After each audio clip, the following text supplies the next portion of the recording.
Hello everybody, this is Mr. Rob and welcome back to another episode of the Delaware Blue Hens Dynasty here on EA Sports College Football 26 for today. Delaware has arguably their biggest challenge of the season as they will hit the road to face a Power 4 team today in the Wake Forest Demon Deacons. Both these teams come into the game 5-5, but obviously two completely different scenarios, with one team being in the Conference USA and one team being in the ACC. But Delaware has won 2 straight games, so there's a little bit of momentum here, and Wake Forest is dealing with some injuries.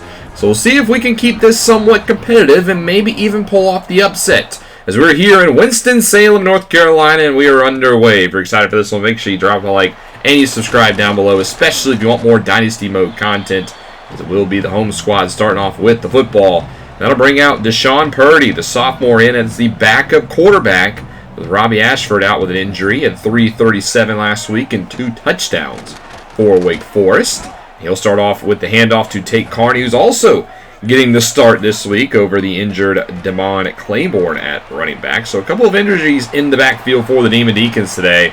That doesn't matter in this play. 25 yards to the outside, and Wake Forest is already approaching midfield. Next play, quick pass out wide. Beautiful juke move by Carlos Hernandez, the Washington State transfer, who picks up 8, and Wake Forest is rolling. Carney then picks up a first down on his second carry, and Wake Forest is out to the 41. Blitz here on first down, out in the flat. There's Carney as the junior will gain 4 before brought down. Empty set here on second down, and Purdy will just quarterback draw this one. Purdy was at Charlotte last year, a 49er, but now in Wake Forest, getting the chance to start today. 3rd and 3, blitz, and it's going to be counter to the throw out wide for Carney. The blitz are not getting home, and Wake Forest is able to get it out past the 20 into the red zone. It's on first down, quick throw out wide. This one's caught by Micah Mays, and he will gain 9. As Wake Forest just picking apart this Delaware defense. From the 7, handoff Carney, right side. He is brought down, doesn't get the first. Good tackle down by Gavin Mall. He's had a really good season as the standout player of this defense. 3rd and 1, handoff to Carney, and there's nobody home, and he powers through a couple of tackles for a touchdown. And Wake Forest out in front off the 5th of the season for Carney. And now we'll see the Delaware offense to see how the Blue Hens will counter what we just saw out of the Wake Forest offense. Zach Marker is getting the start today at quarterback. There was some concern with some injuries that he would maybe miss this game, but he is going to play. Starting off their own 25, quick throw out wide for Patterson. It actually breaks the tackle. Good play there by Max Patterson to make the tough grab and get the first down. Next play, Marker under some duress, and he will actually be sacked. There's Jaden Loving gets credit for the sack, the Western Kentucky transfer, his 6th and a half on the season. A loss of 4.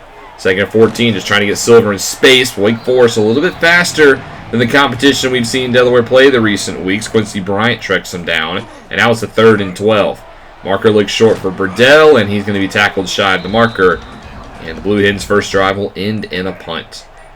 So here's the Wake Forest offense back with it on their second drive of the day, as they will go play fake here on first down with a strike across the middle. Beautiful throw into some traffic there as Purdy's already over 100 yards. Hernandez has his second grab of the day. Deshaun Purdy's also been perfect today, hasn't included a drop, as here's a quads to the left, and again they'll try this quarterback draw. Interesting stutter step for Purdy. He only picks up 6. Now it's, though, a 2nd and 4. They're in Delaware territory. Next play, quick strike. Again, it's caught. Micah Mays with it. His 51st grab of the season moves the chains. Now to the 31. Another RPO. It's a counter out wide for Hernandez, and he will break a couple tackles, and he will go the distance. Touchdown, Wake Forest. 2 touchdowns on their first 2 drives, and this one's getting ugly quick, as Wake Forest leads 14-0 as the first quarter has come to a close here in Winston-Salem, as the defense had a hard time stopping this Demon Deacon offense. But Delaware's second drive is going a little bit better as we begin the second quarter at the 29 of Wake Forest. On 1st and 10, handoff for Silver with only his 2nd carry of the day. He gains 4 on that one. 2nd and 6 now. It's a screen out wide for Silver as he cuts back. It's a nice block. Good move by Silver, who gets the first down. Out to the 15. Leads the team in receptions this season, and he even missed a lot of time doing it. Red zone trip here for Delaware. First down pass for Silver, but this one's tracked down quickly. Nice play by the impact safety, Nick Anderson, for a loss of 2. Now a 3rd and 12, motioning Burdell across the formation. They screen it out wide for St. Fleur, who cuts it back, now cuts it out. Inside, St. Fleur's going to score a touchdown. What a play by St. Fleur to find the open space, wait for the block. And Delaware has found the end zone. It's now 14-7. So we'll see Wake Forest offense retake the field. At their own 25, here's a quick pass short. This one's caught by Hernandez. There's actually a flag down, so the play won't even count. It's going to be a holding call on the Ohio transfer at left tackle, Jacob Dennison. So that'll back up Wake Forest. They do get the yards right back, though, so it's now a 2nd and 10, so it's almost like an incomplete pass. Now a play fake. There's a blitz, and Purdy puts the football on the ground, and it's picked up by Delaware. Khalil Ali, the freshman corner, comes down on the blitz. Wake Forest doesn't see it, and that's a huge turnover, and Delaware has got the football in Wake Forest territory. Facing a 3rd and 10, marker looks short for Thaw, breaks the tackle, and Jake Thaw, the leading receiver, will get the first down. A big play there for the senior, and it's now a goal to go for Delaware. Silver switches sides of the formation. He gets the carry, and he will be short of the goal line. Dylan Hazen with the tackle. 2nd and goal now. Double backs to hand it off for Silver, and he'll walk it in. Touchdown Delaware, and all of a sudden this game's tied at 14. Just a couple of minutes ago, Wake Forest had a 2-touchdown lead, but it's quickly evaporated. Now retake the field. Good little drive going here, 2nd and 4. Quick pass out wide, and the ball's dropped on the ground again, and it's picked up by Delaware. Khalil Ali, back-to-back drives, back-to-back fumbles forced, and Delaware has the football back. All the momentum on the way to the Blue Hens, but on 3rd and 5, this one's incomplete. But Delaware didn't come this far to punt. 4th down and 5, they're going to go for it here. Look at the aggressive from Coach Robb. As marker goes to the air, looks short for Silver, and he's got the first down, stays in bounds before shoved out of bounds. But not after he got the first. So drive will continue. Here's a handoff to Silver on 1st down. He's quickly tracked down by the Colorado State transfer, newer Gatkuth, after a gain of 2. Empty here on 2nd down. Marker looks short for Burdell, and he corrals it for a quick gain of 3. And now on the 3rd down for Marker, who's completed 67% of his passes today. He's going to need another one here on 3rd down. Looks short, and Burdell can't hang on. So Delaware will kick the field goal. 44 yards here from right hash. Wind is in the favor as Reed boots it, and it is up and good. And Delaware has the lead all of a sudden. Down 14-0. How about 17 unanswered points? And look at Wake Forest's next drive. It's a 3rd down, and they don't get the first. Beautiful tackle by Manning to crash down. And Delaware's get the football right back. And we're at the 2-minute warning. 3rd and 8, though, for the Blue Hens. Marker looks short. Patterson will not get the first. Marked a yard shy. This time, Delaware will kick the field goal, though. 55 yards now from Reed. Not going to be aggressive this time as he boots it. It looks accurate, but it's short. Big miss there for the Blue Hens. Gives the Wake Forest good field position now with 1:18 to go. And that may be the opening that the Demon Deacons need to get back in this ballgame. 1st down. It looks like the defense is a little confused, and it allows Mays to find some space. Timeout called by Wake Forest. Next play, handoff for Carney. He meets the linebackers and only gains 2. And Wake Forest now will start to go hurry up. They want to preserve the 2 timeouts. A minute left here in the 1st half. This one's short. Mays with it. Gets the first, but a flag is down. Right guard Terrell Johnson, the junior this time, gets called for the hold, so that'll back up the Demon Deacons. Also gives the Blue Hen defense a chance to regroup. 57 seconds now. 2nd and 18. A play fake. Doesn't fool anybody. So they just check it out short. And Mays isn't going to get anything. Beautiful pursuit. He might have got back to the line of scrimmage, and clock will continue to run. 3rd and 18 now. Purdy in the pocket. Nobody open, just dumps it short. This will be a end of the drive, and that'll take us to the end of the half where Delaware leads 17-14. Upset could be brewing here in Winston-Salem. 14 in the first for Wake Forest, 17 in the second for Delaware. Has them up by 3. But there is still a half of football to play.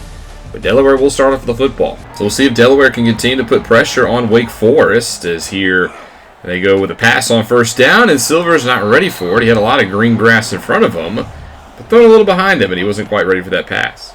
Now 2nd and 10. Here's Stahl across the middle, and he'll fight for a gain of 9. And Jackson Mull with the tackle is hurt on the play, and he's grabbing at his forearm. That would be the nickel quarter for the Deacons down.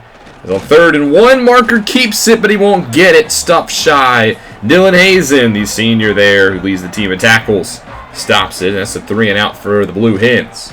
So now Wake Forest will get their first drive of the second half, and it starts with the backwards play. Gavin Mull, who's lived in the backfield these past few weeks, with another tackle for a loss. Now 2nd and 12 is the sprint out pass for Purdy, who checks it short for Mays, who's had a very busy day today. 8 catches, 92 yards, and a touchdown for the sophomore. Big 3rd down here for Wake Forest. They don't want to go 3 and out themselves, as this is a quick pass across the middle and is caught by Carney, who will move the chains and push Purdy up over 200 yards passing on the day. Only 1 incompletion for the true sophomore. Next play, another RPO outside. This one caught, and it's going to be a gain of 5. That is Carlos Hernandez with his 4th grab of the afternoon. 2nd and 5 now. Purdy wants the football, and it's another RPO screen out wide. A lot of just quick throws out wide has beaten the Blue Hens.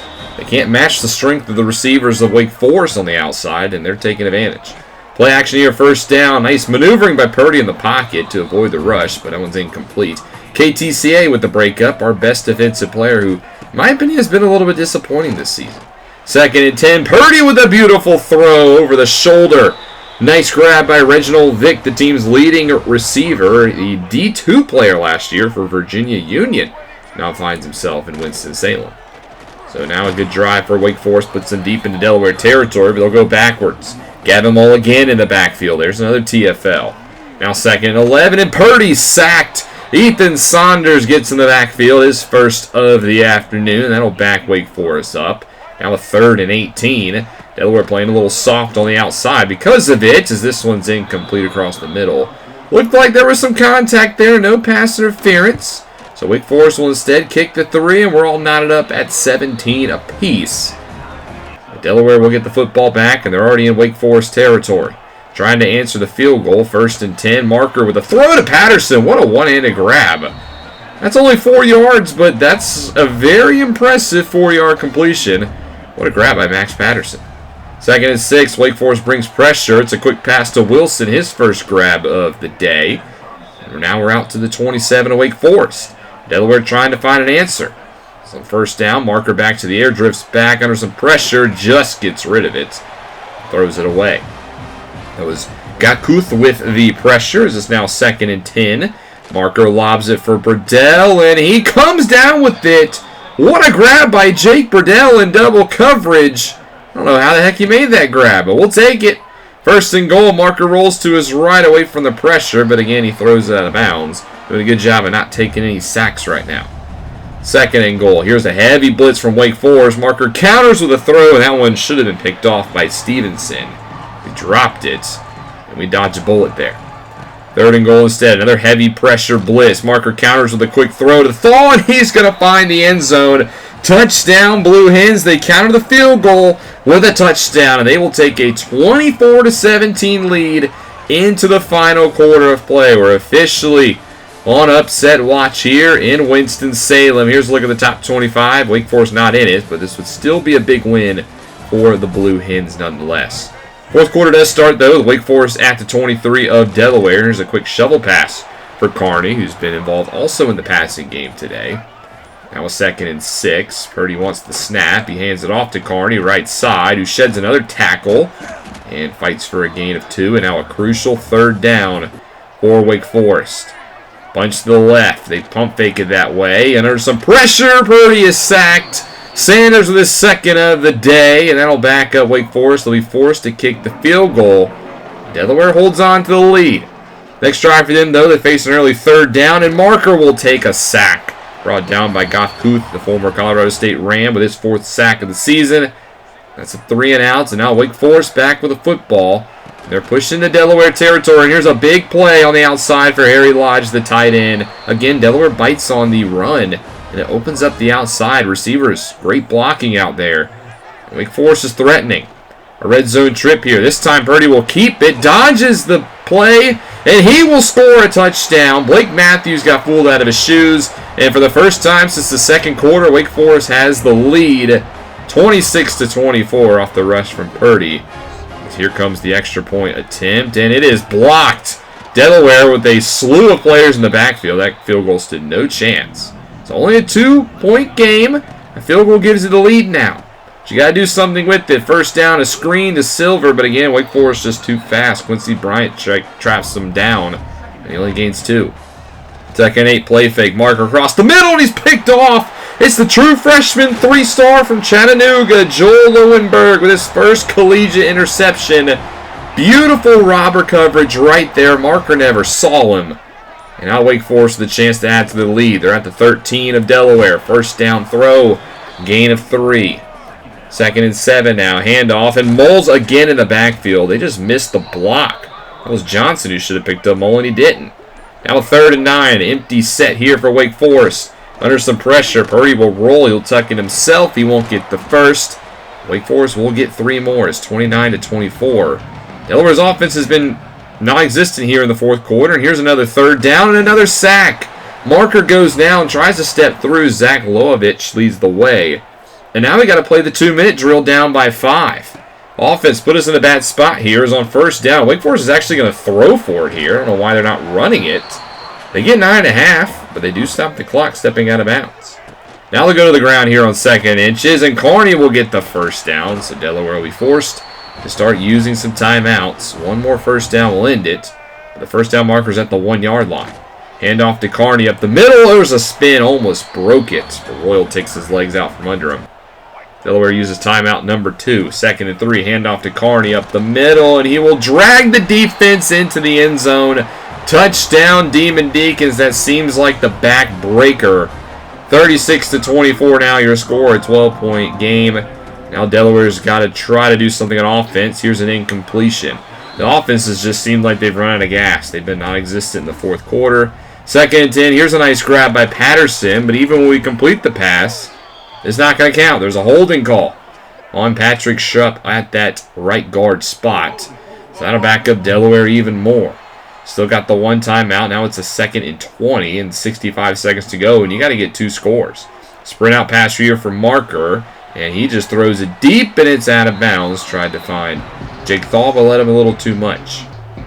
Now you got a 3rd and 20. Marker back to the air, looks left side for Thal again. It's incomplete, and now it comes down to this. A 4th and 20 play for the Delaware offense. I'm assuming it's just send everybody deep, as Marker will do just that. Everybody goes deep. Marker steps up, tries to hit the seam, and Thal can't bring it in. And that'll do it. Wake Forest survives the scare here. 36-24 your score. A 19-point 4th quarter for the Demon Deacons was enough to get them the victory, but they had to fight for it. On one hand, Delaware looked good. They put up a good fight. I did not expect this game to be this close, but on this other hand, you were so close. And you just blew it in the 4th quarter. Offense ran out of gas. Couldn't stop Wake Forest defensively. And they're able to get the victory as we drop to 5-6. But it's still not a game you can hang your hat on. This was a really good game for the Blue Hens. This program's done a lot better in their first year in the FBS than I thought. Playing both Power 4 teams this year that we faced pretty competitively. This game was a lot more competitive than the Colorado matchup from earlier, but we didn't get 50 burgered in either game. So that's a plus. But the offense just got to be a little bit more consistent, but it's a lot harder when you're facing bigger, stronger competition. But yeah, we dropped to 5-6 now on the season, as we'll take a look at some of the other scores and stories coming out of the week. Texas A&M, Texas, that's the huge game in week number 14. And we also see Cincinnati beat BYU. The Cougars go down. The lead of the Big 12 loses. Now that conference is wide open. We'll take a look at the scores in week 13, starting off with midweek action. Akron beats Bowling Green on Tuesday, as well as Western Michigan on the road over Northern Illinois. On Wednesday, we see Miami, Ohio get a road victory over Buffalo. And on Thursday in the Sun Belt, Louisiana will beat Arkansas State. Your Friday ACC game was Florida State going to Raleigh and beating NC State 24-21. And UNLV also lost at home to Hawaii to win the Golden Pineapple. On to Saturday we go. Notre Dame wins a close one against Syracuse 34-31, while Ohio State puts up 59 on Rutgers. North Texas in the American will beat Rice, and then we'll see Northwestern with a Big Ten victory over Minnesota. Also in the same conference, Michigan State goes to Iowa and wins, while the Sun Belt App State will beat Marshall 35-31. Louisville bounces back after getting beat by Clemson last week against SMU, keeping their playoff hopes alive. And LSU will do the same thing, beating Western Kentucky this week 31-8. UConn on the road beats Florida Atlantic. South Carolina in the upset of the week, though, drops at home to Coastal Carolina. The Chanticleers get it done 31-28 as South Carolina's disappointing season comes crashing down. Georgia beats Charlotte to keep their vague hopes alive, while Army will beat Tulsa. Toledo with a touchdown victory over Ball State. They've now gone up to 10 wins, while Texas blanks Arkansas enough to push them up to number 2, where I think they should be. That means somebody got passed. More on that in a little bit. Houston beats TCU, and then we see San Diego State over San Jose State. Sam Houston blows out Middle Tennessee, 45-10. Georgia Tech beats Pittsburgh for their big game against the Bulldogs this week. Miami, beats down Nevada. And then Oklahoma beats their rivals in Missouri. Michigan puts up 46 on Maryland, keeping their bowl hopes alive, while Vanderbilt beats their rivals Kentucky. That's now 3 SEC wins for the Commodores. Jacksonville State, still the cream of the crop of our conference. They beat FIU. Illinois over Wisconsin, and we see East Carolina beat UTSA. Baylor dominates Arizona, now a wide open Big 12. It could be the Bears who take control. Also, Oklahoma State will beat UCF. And Kansas State will beat Utah. But the team to beat in the Big 12 right now is the Jayhawks, up to number 8. They beat Iowa State in a close one.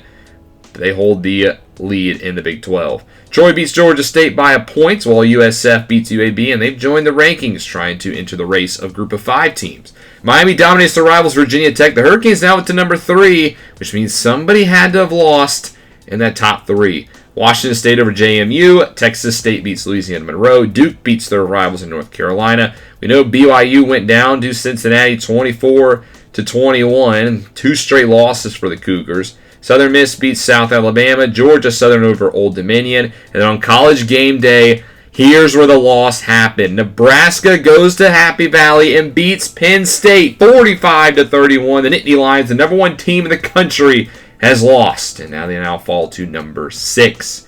Big game there. And the big win for the Nebraska Cornhuskers and Matt Rule. Liberty beats La Tech 16-13. Boise State continues to hold serve as the Group of 5 representative, beating Colorado State. Tulane beats Temple 27-17. Florida beats Tennessee in a shootout. And then USC, the number 1 team in the land, now beats Oregon. They jump Texas with a big win on the road in Eugene. UTEP, who we'll see next week, continues to overachieve. They beat New Mexico State this week. And then we see UCLA with a point victory over Washington. And then in the big game, that's the name of it, Cal beats Stanford by a touchdown. And don't sleep on Arizona State. They beat Colorado 45-31, trying to go to back-to-back playoffs. Here are your players of the week. Shad Banks of the Roadrunners had 3 forced turnovers. And Jeremy Bernard had 10 catches, 197 yards, and Alabama put up 84 on an FCS team. Good Lord. In the Conference USA is Neil Campbell of UTEP and Jamari Robinson of Missouri State who get the awards. And here's a look at the new top 25. Obviously, the big story is Penn State loses for the first time, so there's now 2 undefeated teams left, the Trojans and the Longhorns. Otherwise, pretty chalk. BYU, the other big culprit, they fall into number 20. They look like they have a long shot now to make the playoff after being 9-0 just a couple of weeks ago. Your college football bracket now looks like this, with the 4 teams getting the bye being the Trojans, the Longhorns, the Hurricanes, and the Buckeyes, with Penn State falling to number 6. I think that's a little bit harsh for them. I think they should still be the number 3 team in the country, considering Miami has 2 losses, and their only loss is to a Nebraska team who's right now in the playoff picture. But nonetheless, that's how college football works sometimes. It's rivalry week, and there's a lot of big games this week. We know Texas A&M, Texas, Oklahoma, LSU could be a eliminator game for the playoff. And then number 3, Miami will head to Pitt to play the Panthers. And then Georgia Tech. When's the last time the Yellow Jackets have been the higher-ranked team in that rivalry? Could this be the year they beat the Dogs? As far as us, we'll stay at home to face the UTEP Miners on Senior Day, who are 8-3 and 6-1 in the Conference USA. This is the last season that the Miners will be in this conference. They are moving to the Mountain West next year. And a lot of people thought they'd be one of the worst teams in college football, and they have overachieved, leading them and Jacksonville State, the top 2 teams currently in the conference. I do think they're beatable, though. They're dealing with a little bit of injuries. They have some decent players at some levels, but this is a team that we can beat. I mean, we just played Wake Forest pretty tough, and UTEP snowed Wake Forest. So how about we send our senior home happy with a win, and how about we boot the Miners out of the conference with the loss? We'll try to accomplish both those in the next episode. But thank you guys so much for watching. Hope you guys enjoyed. If you did, make sure you drop a like and you subscribe down below, especially if you want more Dynasty Mode content. This is Mr. Rob, and I'll see you in the next one.